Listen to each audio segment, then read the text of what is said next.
Tayo po yung manalangin. Panginoon, maraming salamat po Lord sa buhay at kalakasan na binigay niyo sa amin. Na kami po ngayon ay nandito para sumamba sa inyo, Panginoon.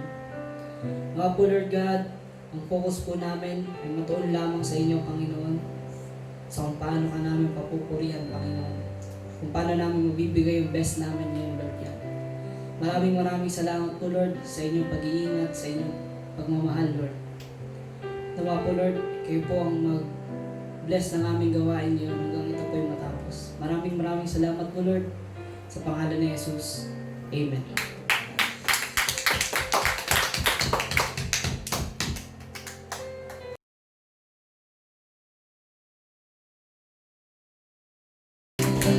Amen. Isang magandang umaga po sa ating lahat. Are we blessed mga kapatid? Amen. Tunay nga po no, na ito na naman yung araw na kung saan mag-aalay na naman tayo ng papuri sa ating Panginoon. Sa tuwing tayo nanghihina, siya lamang ang kalakasan natin sa ating buhay. Amen po ba? Amen. Kaya ano pang iniintay natin? Tayo magpuri sa Kanya.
Jesus, aking Diyos.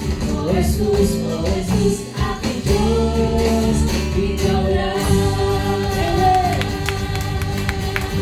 Tuwing ang Panginoon, ikaw lang sa aming buhay.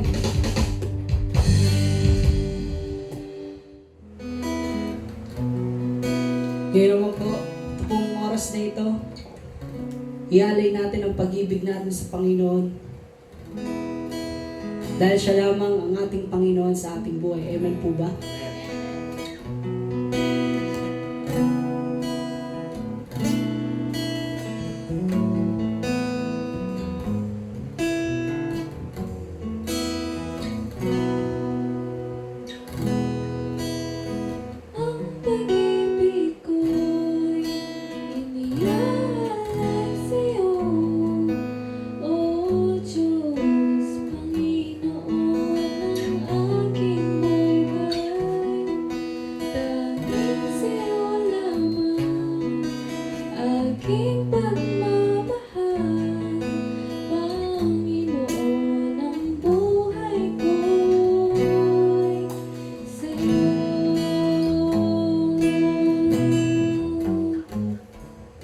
Minsan pa awitin natin. Ang pag-ibig ko'y iniaalay sa'yo, O Diyos, Panginoon ng aking buhay.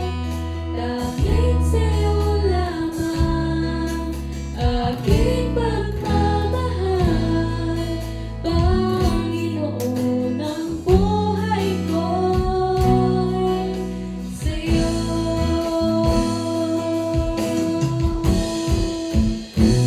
Salamat, Panginoon.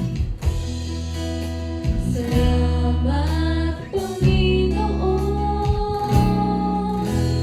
Tunay kang tapat, wala kang katulad, dakila ka.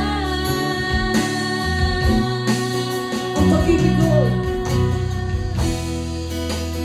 ang pag-ibig ko'y iniaalay sa'yo, O Diyos, Panginoon ng aking buhay.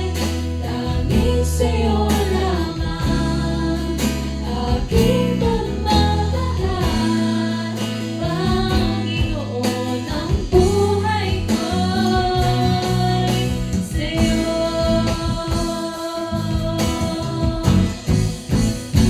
Let's sing God together. Kahit kailan, kahit saan, kahit saan, pupurihin, mamahalin,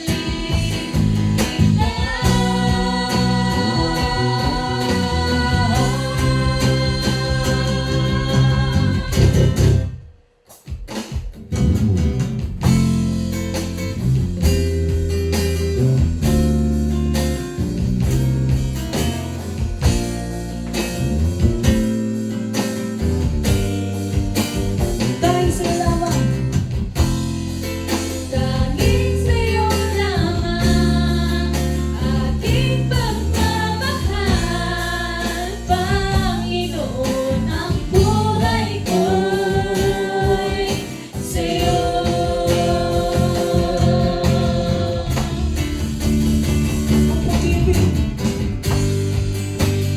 Ang pag-ibig ko'y iniaalay sa'yo, O Diyos, Panginoon ng aking buhay. Dahil sa'yo lamang aking pagmamahal, Panginoon ang buhay ko sa'yo. Dahil sa'yo ang buhay ko sa'yo. Sa'yo lamang, Jesus, ang buhay ko sa'yo.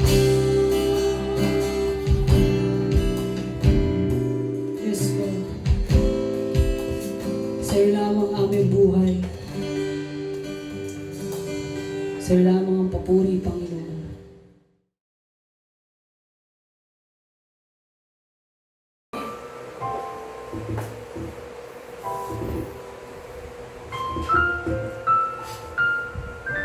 mga kapatid, isang masaganang pagpapala muli sa bawat isa sa atin, sapagkat sa oras na ito, kagalakan ng bawat isa sa atin, na kung paano kasama natin muli ang ating Panginoon Diyos. Sa oras na ito, muli tayong dadako sa banal na hapunan. Muli kong hinihiling sa bawat isa sa atin na tayo ay muling lumapit sa ating Panginoon Diyos sa pamamagitan ng panalangin. Minsan pa tayo manalangin.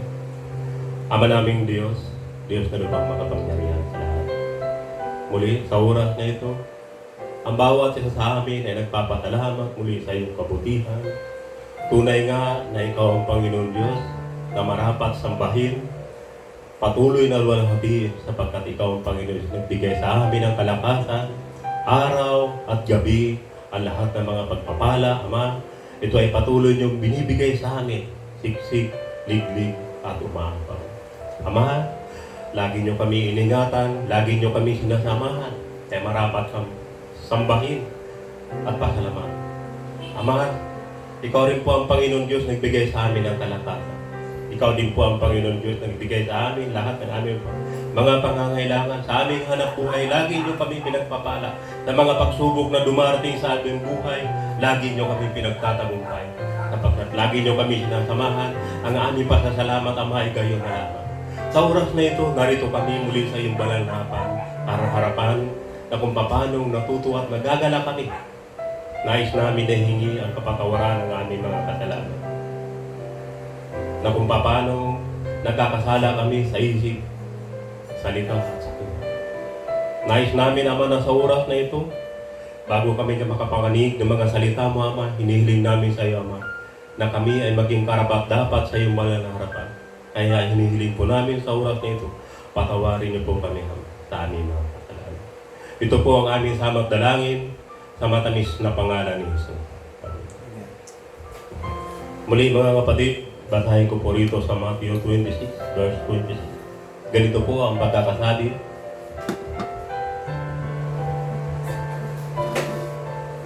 At samantalang sila'y nagsisikain, ay dumampot si Jesus ng tinapay at pinagpala at pinagputol-putol at ibinigay sa mga alagad at sinabi, kunin ninyo, kanin ninyo.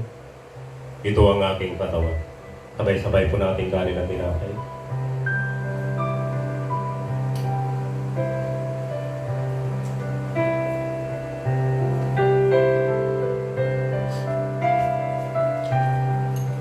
At dumampot siya na isang saro at nagpasalamat at ibinigay sa kanila na nagsasabi, magsinom kayong lahat diyan sapagkat ito ang aking dugo ng tipan na nabubuhos dahil sa marami sa ikapagpatawad ng mga kasalanan. Datapwat sinasabi ko sa inyo na buhat ngayon ay hindi na ako inumin bunga ng ubat hanggang sa araw na yun na inumin kong panibago na mga kasalo ko kayo sa kaharian ng aking Ama.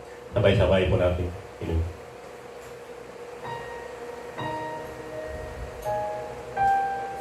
Muli mga kapatid, isang masaganang pagpapala sa pagkabasa sa banal na salita ng ating Panginoon.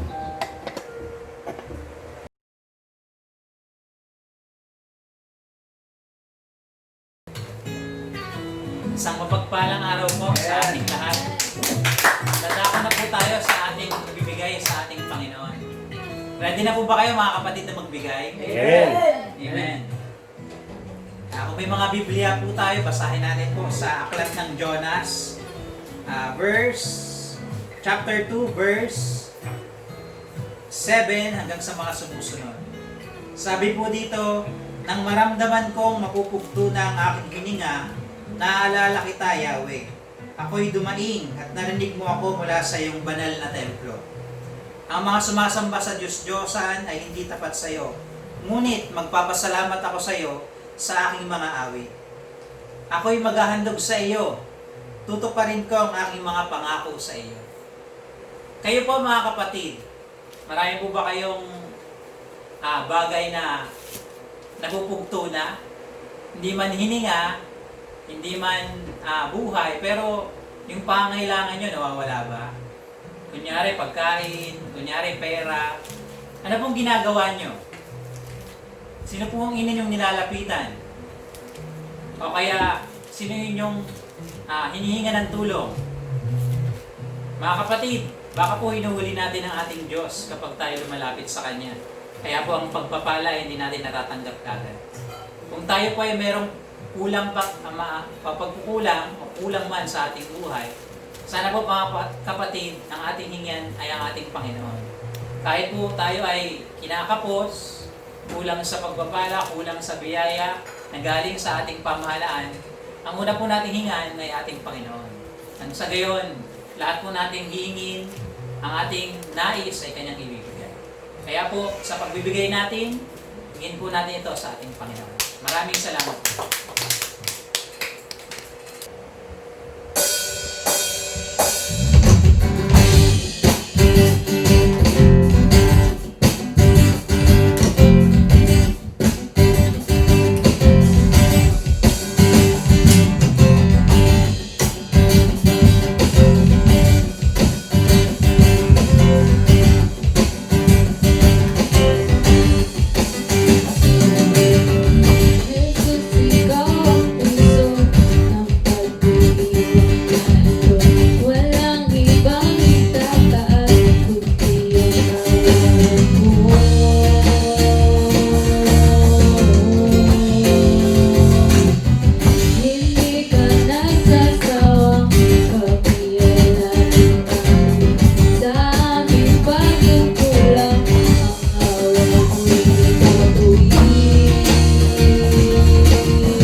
Good morning po sa inyong lahat. I hope na tayo po ay pinagpala sa araw na ito. And alam ko po na tayo po ay patuloy pang pagpapalain ng Panginoon. Especially sa oras na ito na tayo po ay mayroong hangarin na ika nga po ay mapakinggan ng Panginoon sa buhay po natin. Ano ho? Kumusta ho kayo sa inyong mga tahanan? I hope that all of you are doing fine. Of course, hindi lamang po yung inyong physical na pangangatawan, but most of all, your spiritual condition. I hope na kahit po tayo ay nasa ganitong kalagayan, patuloy pa rin po natin nararamdaman, patuloy pa rin po nating natatanggap, yung kagalakang nagmumula sa Panginoon. So before we go to the next topic today, let me just quickly review the following ways on how to be happy based on the teaching of the Lord Jesus Christ. First of all, sabi po natin, you will be happy if you will have what we call humility. Remember that humble spirit increases our happiness. Di po ba? Matthew chapter 5 verse 3, ang sabi po doon, happy are the poor in the spirit, for theirs is the kingdom of heaven. Hindi lang po yon. Another Sunday, pinag-usapan po natin that you will be happy if you will learn to entrust your morning into God's hand. God can turn your morning into dancing kapag ka po natutunan nating ipagkatiwala yung lahat ng ating kapighatian o pinagdadaanan sa buhay. Matthew chapter 5 verse 4, happy are those who mourn, for they will be comforted.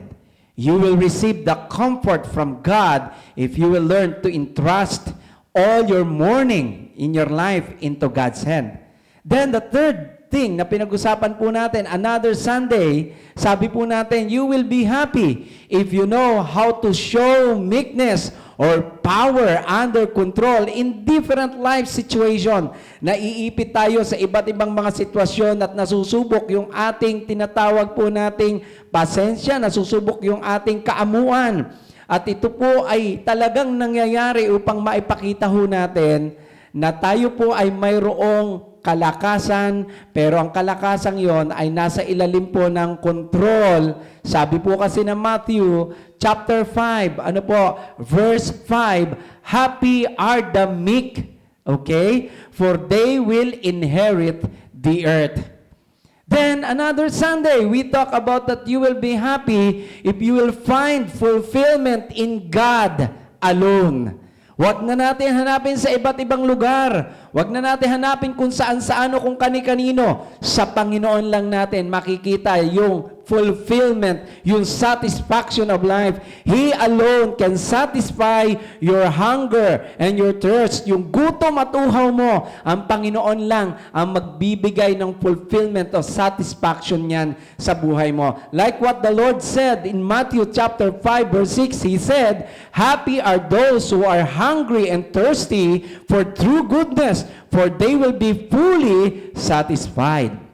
And then, just last week, pinag-usapan po natin, sabi ni Jesus, the secret to be happy is to have what we call mercy. Jesus said in Matthew chapter 5, verse 7, sabi niya, happy are the merciful, for they will have mercy shown to them.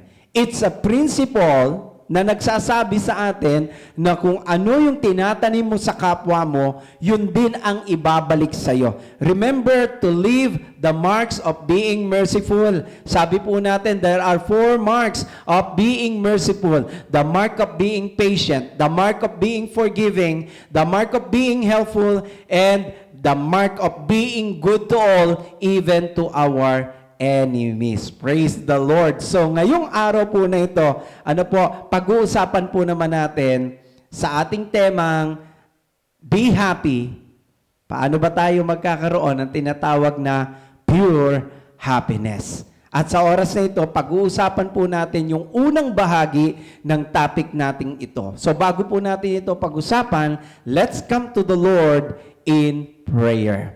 Lord God, Heavenly Father, we are so blessed. We are so thankful to you because once again, you've given us this wonderful chance to hear your words, O Lord. Once again, feed our soul. We're asking you, Father God, to fill our hearts, fill our minds, O Lord. We are hungry and thirst, O God, na kami po'y gutom, kami po'y nauuhaw sa iyong mga salita. So we're allowing you, God, to speak unto us right now through the power of your Holy Spirit. Marami pong salamat because once again, bubusugin mo po kami. Allow us to feast in your presence, in your words, right now, right here, in the name of Jesus. Amen. Praise the Lord. Did you know that most of us are concerned with what we call purity? From basic need of life to complex, we want something pure. For example, sa amin po sa Bataan, pag meron pong nagbebenta ng honeybee, ang unang tanong agad ng mga taga-Bataan ay ganito, puro ba yan? Bakit po? Kasi meron nga naman pong nagbebenta na hindi puro. Alam niyo po kung paano malalaman kung puro, kung pure yung honeybee na binibili nyo? Naalala ko yung sinabi sa akin ng isa sa mga kakilala kong expert pagdating sa pagbili ng honeybee. Para daw malaman mo na ito ay pure, dapat hindi ito nilalanggam. Pero pag ito raw po ay nilalanggam, isa lang ang ibig sabihin, may halong asukal na pula. Okay? Naghanap tayo ng pure honeybee because we want something pure. Pag kumakain tayo ng burger, di ba naghahanap tayo ng pure beef?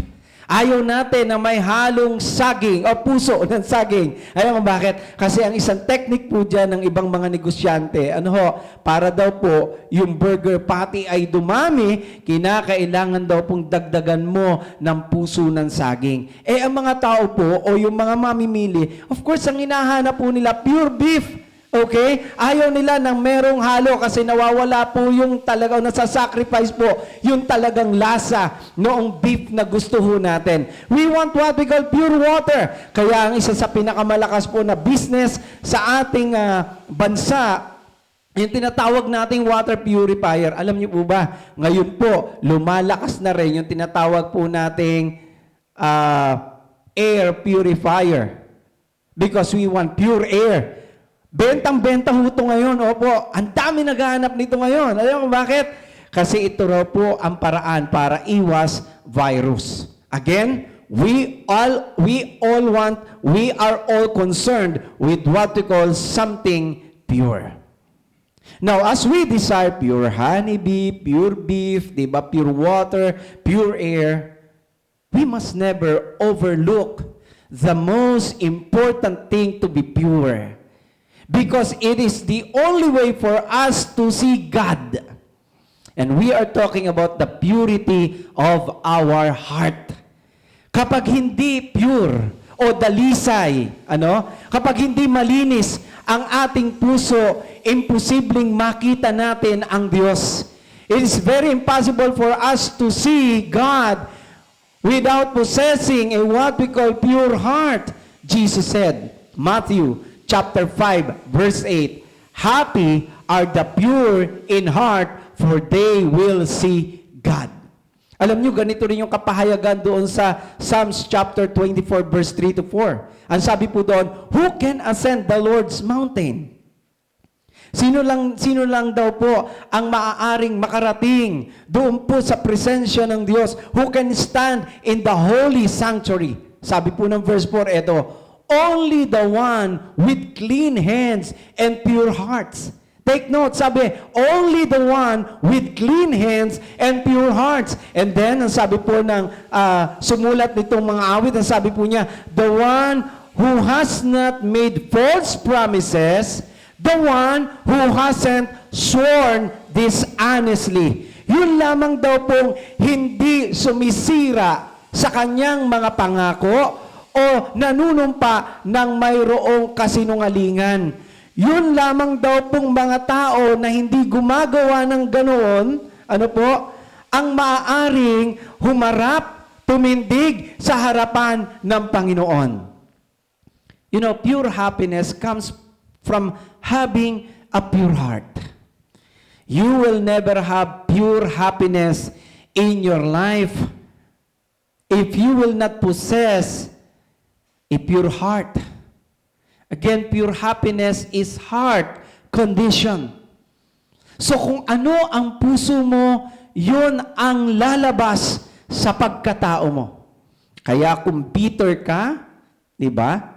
Bitter yung puso mo, di ba? You feel bitter, you feel bad, and of course you look sad.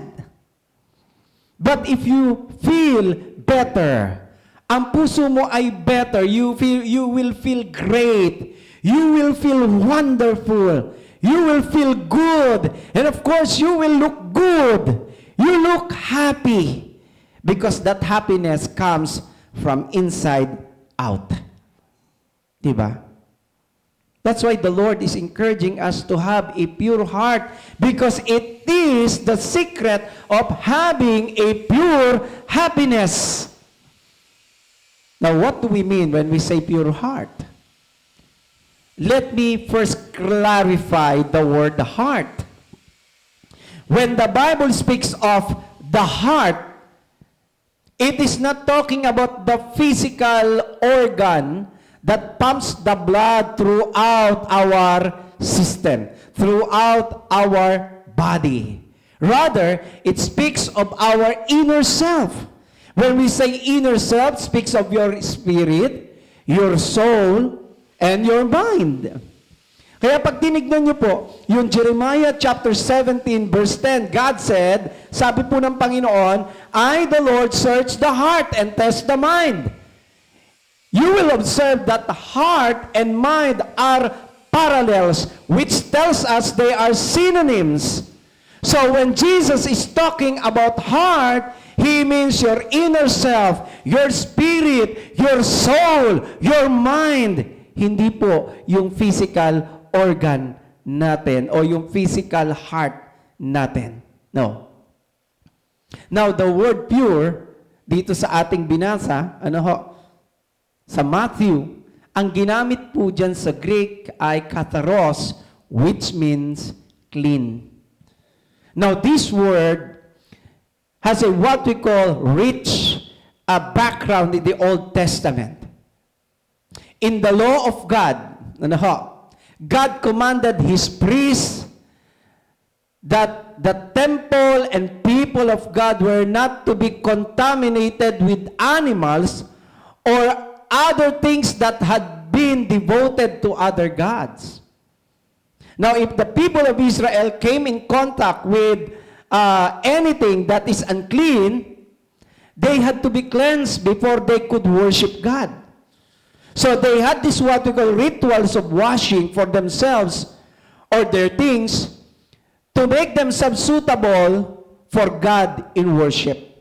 Now God commanded them to carry out these rituals, but unfortunately, like we often do, many of the people took these things too far.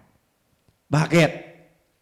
By the time Jesus came in the New Testament, the religious group, in the New Testament, the religious group called Pharisees, they were totally consumed with the issue of keeping themselves outwardly clean. Okay?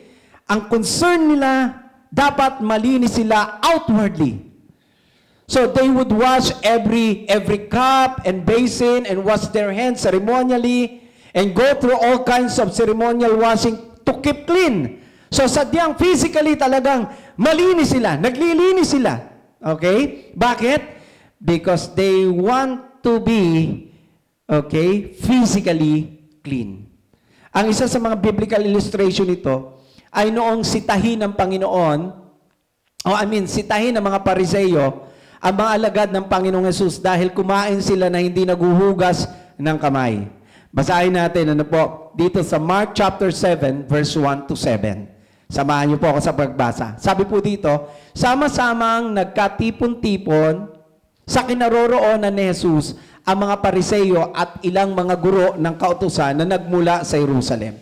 Nakita nila na ang ilan sa mga alagad ni Jesus na kumakain ng tinapay na may madungis na mga kamay, pinulaan nila ang mga alagad. Ito ay sapagkat ang mga Pariseo at lahat ng mga Hudyo ay hindi kumakain malibang nakapaghugas sila sa natatanging paraan ng kanilang mga kamay. Pinangahawakan nila ang kagwalian ng mga matatanda. Kapag galing sa pamilihang dako, hindi rin sila kumakain nang hindi muna sila naguhugas ng kanilang sarili. Marami pang ibang mga bagay ang kanilang pinangahawakan, na kanilang tinanggap at sinusunod. Ito ay tulad ng paglulubog ng saro, ng banga, ng mga kagamitang tanso at ng mga higaan. Kaya tinanong siya ng mga Pariseo at ng mga guro ng kautusan, bakit hindi lumalakad ang mga alagad mo ayon sa kaugalian ng mga matatanda? Subalit kumakain sila ng tinapay na hindi naguhugas sa natatanging paraan ng kanilang mga kamay. Alam, sabi ng verse 6, sumagot si Jesus at sinabi sa kanila, tama ang pagkapahayag ni Isaias o ni Isaias patungkol sa inyo, mga mapagpaimbabaw.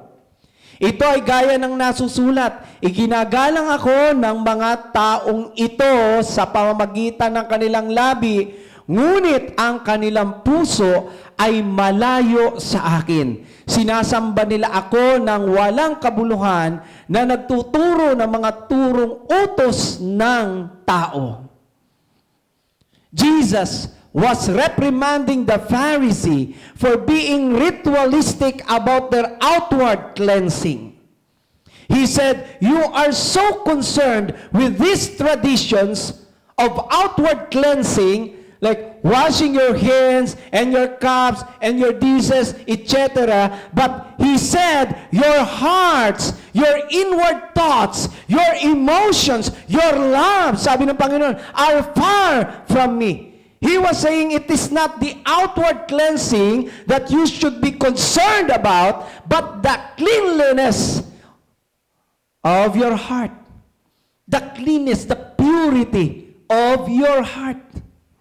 Ang sabi ng Panginoon, ginagala ko ng labi nyo, pero ang puso nyo malayo sa akin. Sinasamba ko ng labi nyo, pero ang puso nyo malayo sa akin. Ano ang tawag ng Panginoon sa kanila? Mga mapagpaimbabaw. Concern na concern kayo doon sa kalinisan ng inyong katawan, pero ang inyong puso ay marumi. So what do we mean when we say pure heart? It means having, uncontaminated and pure motives. So pag sinabi po nating pure heart, nangangahulugan po ito ng malinis, dalisay, walang karumihan, purong motibo. Ibig sabihin, ito yung pagkakaroon natin ng integridad. Yun ang sinasabi ni Jesus sa mga teachers of the law at sa mga Pariseo. Ang sinasabi ni Jesus, wala kayong integrity. And when we say integrity, ito yung pagiging buo. Sabi ng Panginoon, kayong mga Pariseo, maganda yung sinasabi nyo, maganda yung ginagawa nyo, pero iba ang laman ng puso nyo. These Pharisees act differently from what they say. Their words are conflict with their deeds. Because they don't have true or pure motives. They don't have a pure or what we call clean heart. The Lord Jesus Christ said, they are hypocrites. Remember, God is not concerned with our actions alone, but He is also concerned with our motives. Pwede po kasing maganda yung sinasabi natin. Pwede po kasing nagkakawang gawa tayo. Maganda yung ating ginagawa. Tumutulong tayo. Pero alam ng Diyos yung motibo ng puso natin. And that's why in Matthew chapter 6 verse 1 to 4, meron pong isang pangyayari dito nang sabi ng Panginoon sa kanyang pagtuturo, be careful not to do your good works in public in order to attract attention. Sabi ng Panginoon, mag-ingat kayo na gumawa kayo ng mabuti para lamang makuha yung atensyon ng ibang tao. Para lamang ma-impress yung ibang tao. Because ang sabi niya, if you do, your Father in heaven will not reward you. Maganda yung ginawa mo. Pero mali ang intention, sabi ng Panginoon, our Father in heaven will not reward you. Sabi niya sa verse 2, so when you give to the poor, sabi niya, don't announce it with trumpet fanfare. Sabi ng Panginoon, kapag kayo ay magbibigay, tutulong sa mga nangangailangan, huwag nyo nang patunugin ang inyong trumpeta. This is what hypocrites do in the synagogues and on the streets in order to be praised by people. Anong sabi ng Panginoon? I can guarantee this truth, that will be their only reward.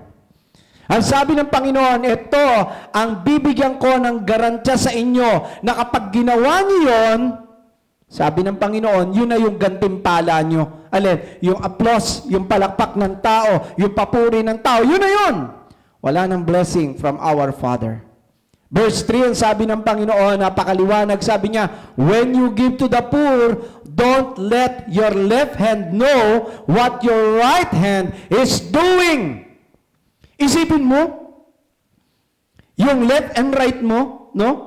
Sabi yung ginawa ng iyong kaliwang kamay, wag nang malaman ng iyong kanan, o nagbigay ang iyong kanan, wag nang malaman ng iyong kaliwa.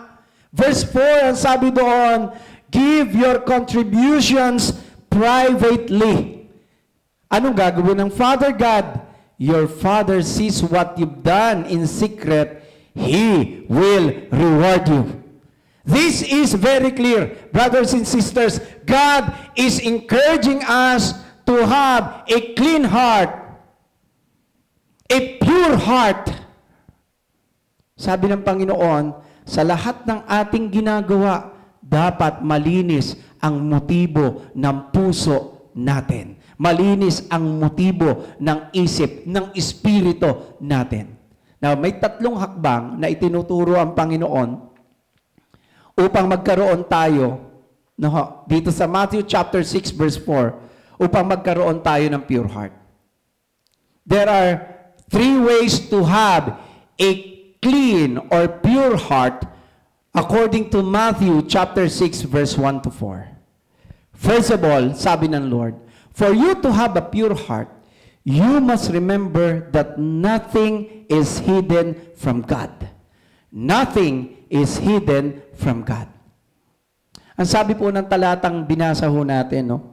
Your Father sees what is done in secret. Matthew chapter 6 verse 4. Ano po ang sabi niya? Nakikita raw ng Diyos ang ginawa mo ng palihim. For you and me to have a pure heart, we must keep in our minds and in our hearts na wala tayong pwedeng maitago sa Diyos. Kita niya ang lahat. So kung minsan, para tayong si Eva at si Adan, nag-a-attempt tayong magtago. Akala naman natin makakapagtago tayo sa Panginoon. Ang totoo po, wala tayong maitatago sa Panginoon. This is the reality. God knows everything about us. Alam ng Diyos ang lahat tungkol sa atin. Hindi po natin maloloko ang Diyos. Hindi. Hindi natin mapagtataguan ng Diyos. Mapagtataguan mo ang asawa mo. Mapagtataguan mo ang kamag-anak mo. Okay? Mapagtataguan mo ang kaibigan mo, pero hindi ang Diyos. Hindi ang Diyos.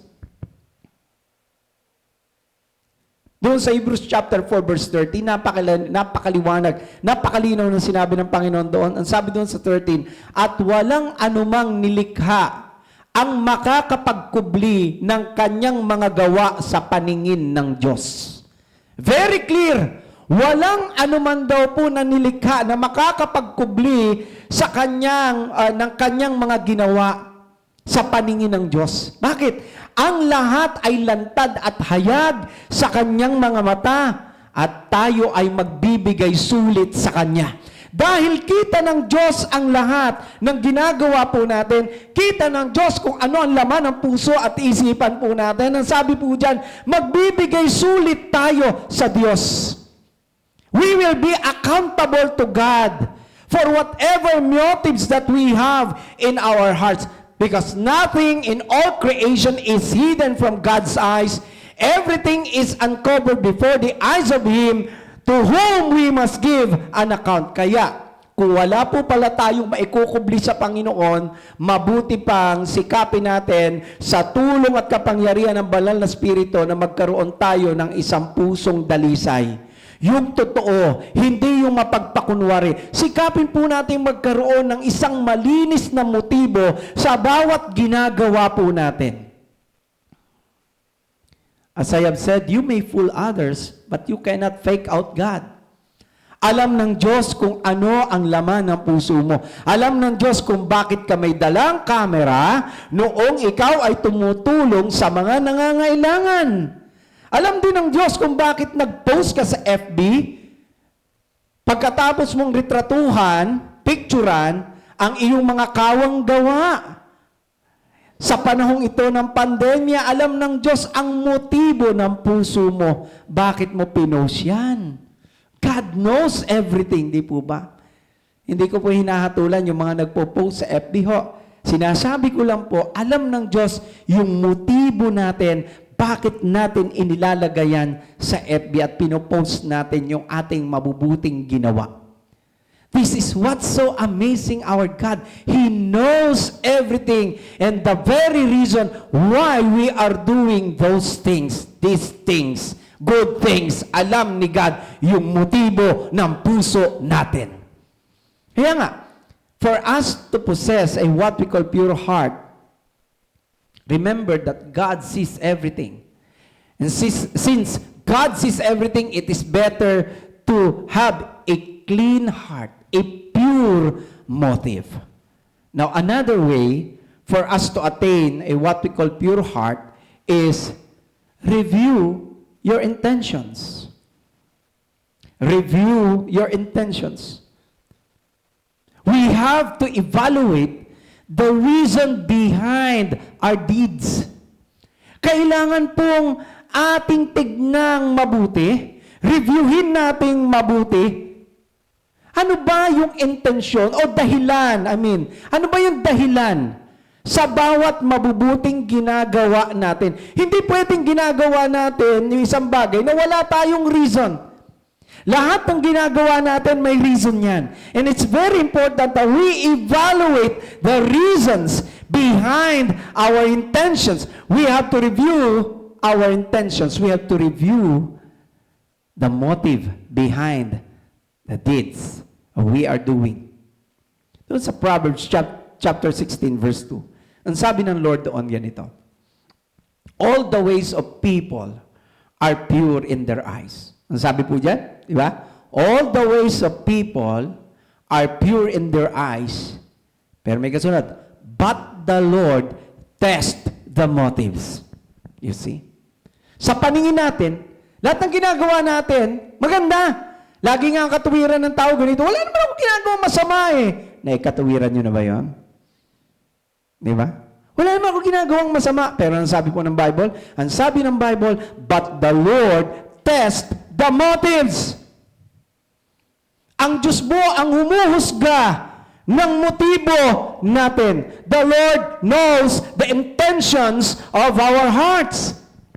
And that's why we need to have an honest evaluation of what we do and why we do it.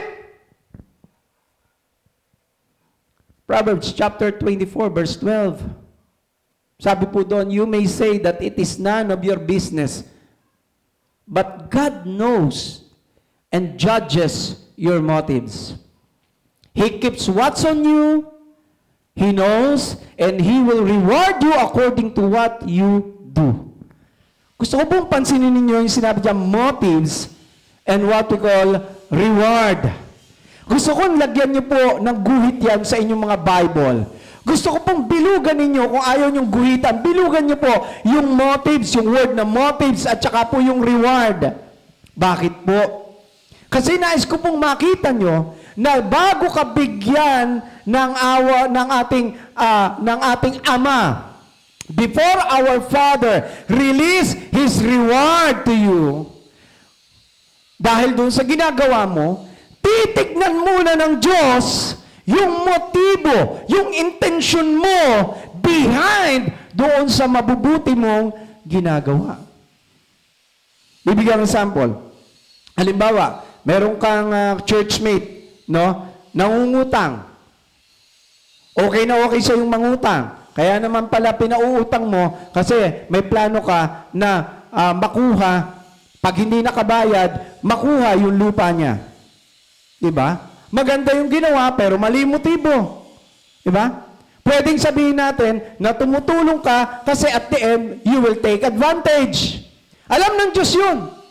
Wala tayong may tatago kung bakit tayo tumutulong. Ang Diyos ay nagbibigay ng reward.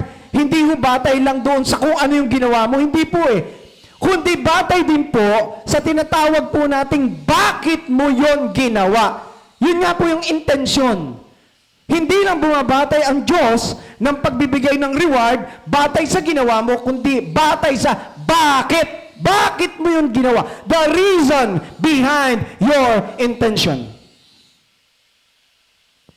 You know, Jesus gave us an example. Dito rin sa Matthew chapter 6. He uses giving, prayer, and fasting. 3 good things that you can do, but you can do them in a wrong way. Totoo yun. 3 good things we can do, but we can do it in a wrong way. Sabi ni Jesus, unang-una sa giving, di ba? Yung giving maganda. Tama yun. Pero pwede nating gawin na may maling intensyon. Ano sabi niya sa verse 2? Diba sabi niya doon, so when you give to the needy, do not announce it with trumpets, as the hypocrites do in the synagogue and on the streets to be honored by men. I tell you the truth, they have received their full, or they have received their reward in full. Yun na yung natanggap nila.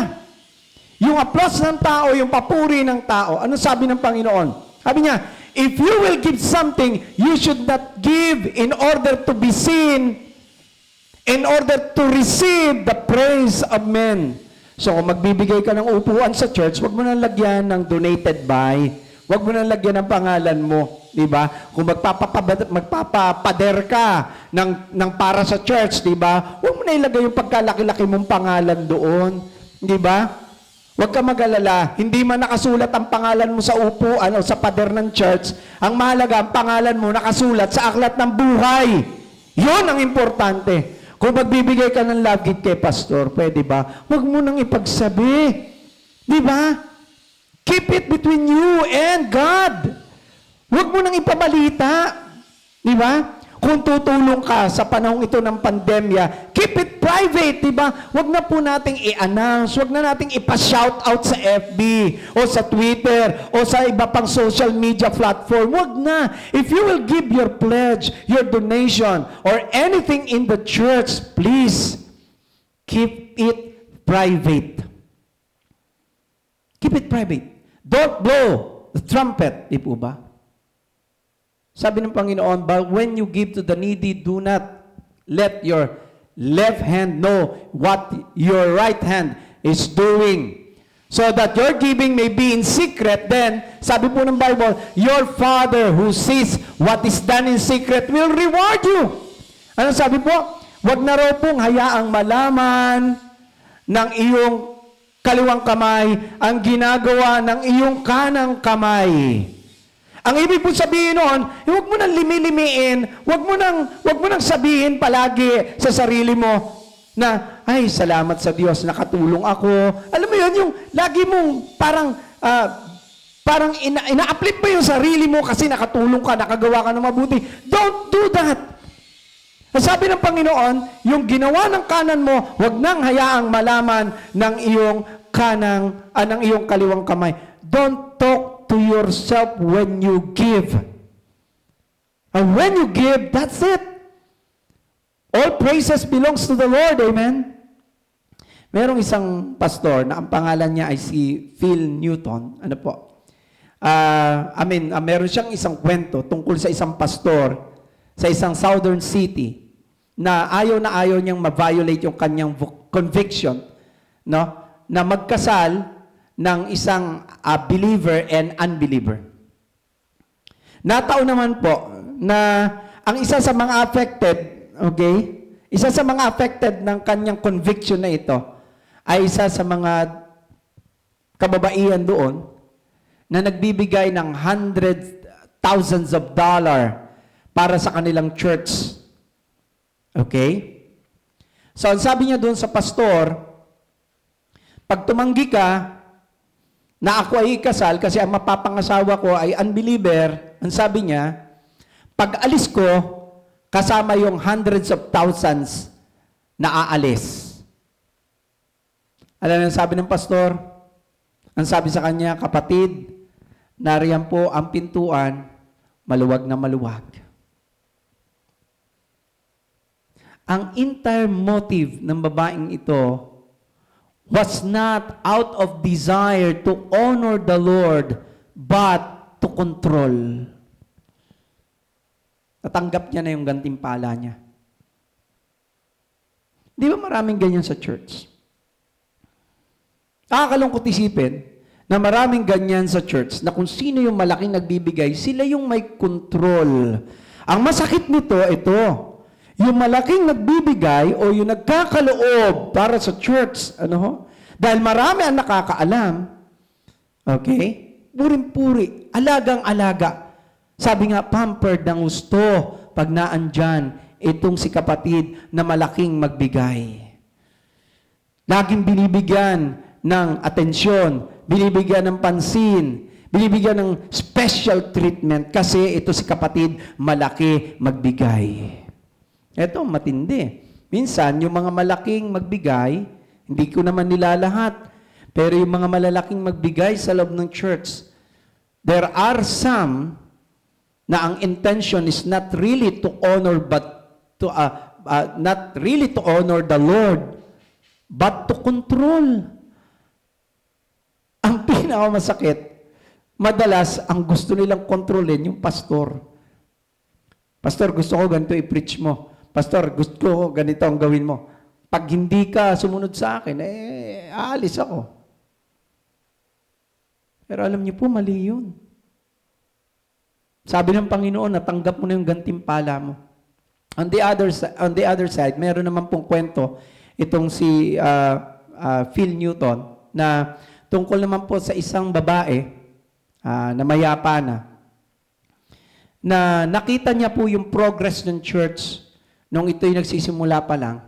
At dumating po yung time na napatapos yung building ng church na ito. Ang sabi ng pastor, itong babaeng ito ay nagpadala ng napakalaking pera. Alam niyo kung para saan? Para po bumili ng bagong lamesa, bagong computer, bagong equipment sa loob ng opisina ng pastor. Ang sabi ng pastor, wow, talagang humanga ako sa kanyang generosity. Especially, hindi siya taga roon sa amin. Tignan nyo ha, sabi ng pastor na ito, hindi siya taga roon sa amin, and yet, nagpadala siya ng kanyang maitutulong para sa opisina ng pastor. Ang sabi ng pastor, I still remember her note. Alam niyo kung ano nakalagay doon sa note? This is our little secret. She wanted no recognition, no applause, no plaque, no commemorating or anything that will recognize her generosity. She just found a great joy in being able to give as to the Lord for the work of the ministry. Her left hand did not know what her right hand was doing. Alam nyo, pwedeng tama yung ginagawa natin. Pero i-check nyo yung intention kasi baka mali pala yung intention natin. Let your heart be pure in terms of giving. Tama ang magbigay, pero kung maaari or hindi maaari, kundi yun ang dapat. Okay? Tama yung motibo. Another example, good deeds may be impure in motives is what we call prayer. Kala nyo, giving lang. Sabi ni Jesus, pwede ring tama yung ginagawa, which is prayer, pero mali yung intention. Sabi ni Jesus dun sa verse 5, sabi niya, when you pray, don't be like hypocrites. Bakit? They love to pray standing in the synagogues and on the streets corners to be seen by men. I tell you, they receive their full reward. Sabi ng Panginoon, kapag kayo mananalangin, sabi niya, huwag niyo tutularan yung mga mapagpaimbabaw. Mahilig silang manalangin dyan sa mga lansangan kung saan napakaraming tao, doon sila makikita. Hahangaan sila. Hahangaan yung kanilang mga mahuhusay na pananalita habang sila ay nananalangin. Ang sabi ng Panginoon, tanggap na nila yung kanilang gantimpala. Pwede bang pwede bang nagpe-pray tayo pero mali yung intention? Pwede po. Nakarinig na po ba kayo ng public prayer na nagpaparinig?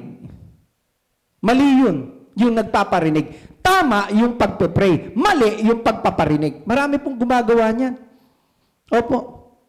Di ba? Minsan ginagawa ito ng iba. No? Yung mga nagpe-pray para sa offering. Di ba? Ang sabi nila, Lord, pagpalain niyo po yung mga hindi nakapagbigay para sa susunod po na linggo ay makapagbigay po sila.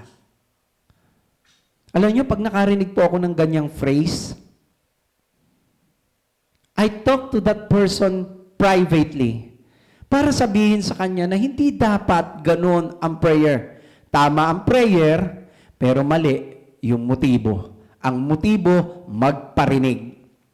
Di ba? Kaya po merong marinig kayong ganun, i-correct nyo po in private. Again, tama yung manalangin, pero mali yung intention.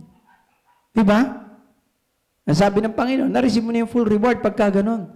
Minsan naman, merong ibang nagpe-pray, nagpaparinig, na sabi nila, Lord, tulungan niyo po yung aming mga officer na maalala po nila na meron po kaming meeting every third Sunday, 3:00 po, o 1:00 po ng hapon sa chapel. Sana po maalala po nila, Lord. Ano yun? Ba? Nagpaparinig. Masama ba ipag-pray? Yung meeting, hindi. Again, yung intensyon. Diba? Kapag ka po ang prayer po natin ay nagpaparinig na, mali. Meron na ba? Nagpe-pray para hangaan sila. Opo. Meron din ganun. Halimbawa po yung nagpe-pray na, Lord, maraming salamat po kasi tinulungan mo akong mabasa ang Bible sa loob ng 1 buwan. Wow! Sabi ng mga nakikipanalangin sa kanya, wow! Tama magbasa ng Biblia. Tama magpasalamat dahil nabasa mo yung Biblia. Pero baka mali ang intensyon. Kasi gusto mo malaman ng marami na nabasa mo ang Bible cover to cover in just 1 month. Meron namang iba nagpe-pray ganito. Lord, salamat po kasi nakapag-share po ako sa linggong ito sa 20 katao.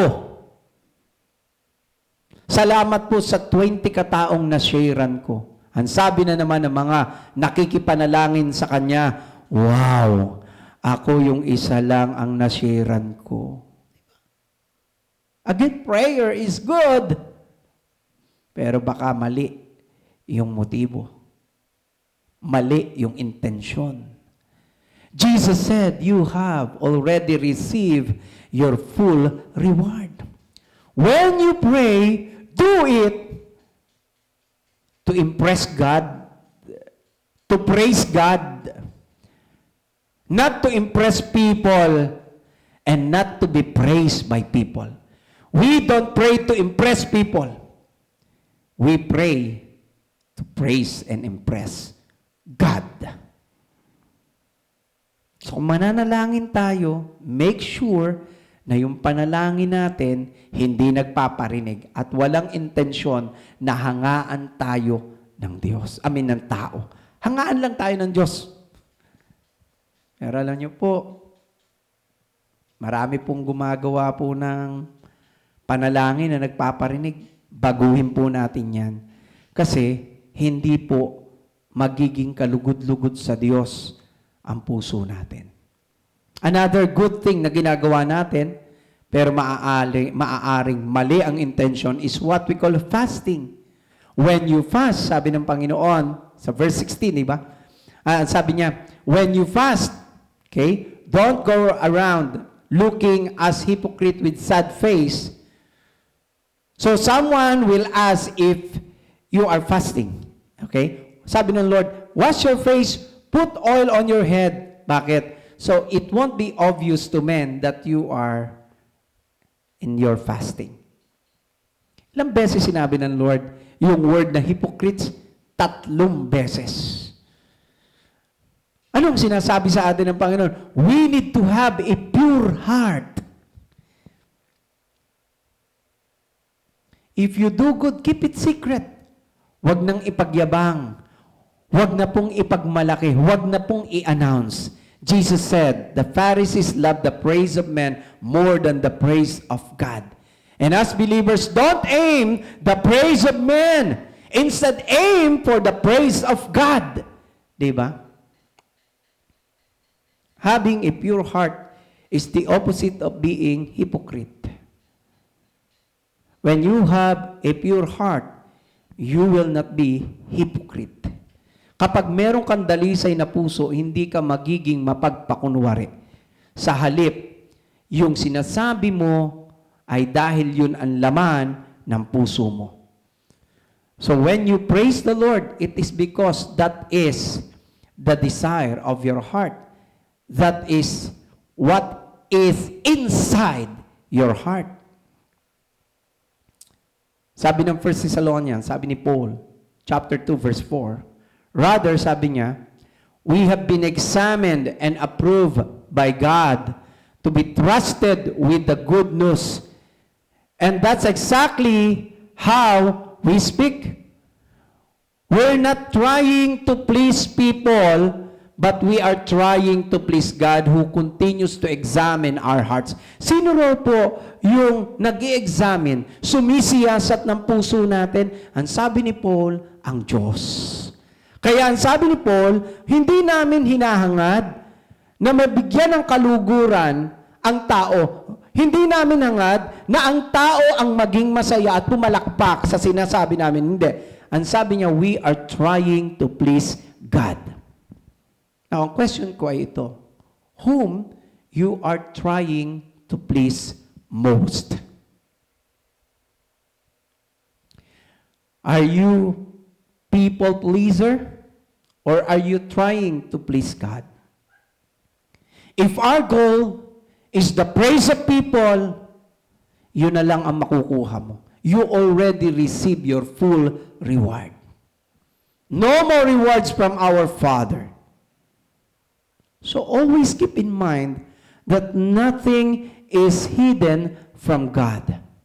Even your intention is seen by our Heavenly Father. Again, giving is good. Prayer is good. Fasting is good. But it has no reward from our Father when our motives are impure. So to keep our hearts pure, remember, nothing is hidden from God. To keep our hearts pure, always review your intention. Evaluate your motives. We will go to the next part of our message next Sunday. We will discuss the last part of this message, the third key to have a pure heart. Sa oras na ito, samahan niyo ako sa isang panalangin. Dakilang Panginoon, marami pong salamat sa inyo. Pinupuri ka namin, Panginoon, dahilan sa iyong mga salita na nagbibigay ng paalala at gabay sa bawat isa sa amin. Lord, patawarin mo po kami kung kami, Panginoon, ay gumawa ng mabuti pero mali ang motibo namin. Sa oras na ito, in the name of Jesus, cleanse our hearts. Give us a pure heart, O Lord, kasi hindi kami magkakaroon ng dalisay na puso kung hindi mo papalitan yung puso namin. Kaya po sa oras na ito, sa pangalan ni Jesus, buong puso kaming nagpapakumbaba, isinusuko ang aming sarili. Bigyan mo po kami ng isang pusong dalisay, isang pusong malinis na ang hangad ay mabigyan po kayo ng papuri. Lord, sa panahong ito na dumaraan po kami sa pandemya, tulungan mo po kami lahat ng gagawin namin nawa, O Diyos, ay maging ayon sa malinis at dalisay na puso. Sa ayon sa isang malinis na motibo. Motibo na walang ibang hangad, Panginoon, kundi ang maitaas ang iyong banal na pangalan. Lord, dinadalangin po namin right now, keep us pure, O God. Hindi yung malinis lang yung kamay namin, malinis lang kami dahil naliligo kami, Panginoon, physically malinis kami, pero ang puso namin marumi. Kaya Lord, sa oras na ito, in the name of Jesus, tulungan mo po kami, Panginoon, laging magkaroon ng malinis na spirito, malinis na isip, malinis na pagkatao, malinis na puso. At ito'y mangyayari lamang sa kapangyarihang dulot ng banal na spirito. Holy Spirit, continue to work in our lives so that as we continuously walk in the sanctity of life, we can always possess a pure heart. And we can see how the Lord works. We can see God kapag meron po kaming malinis at dalisay na puso. Lord, pagkalooban mo po kaming lahat ngayon na nakinig ng message na ito, ng malinis, dalisay na puso. Sa pangalan ng Panginoong Hesus, lahat tayo magsabi na, Amen. Maraming pong salamat at palain po tayo ng ating Panginoon.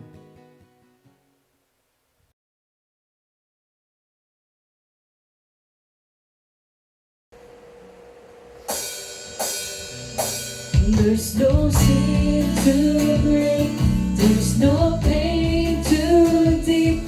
The cross declares it is done.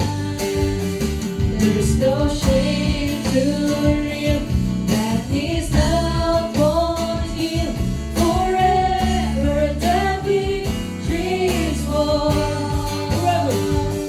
Forever the victory is won. Forever the victory is won.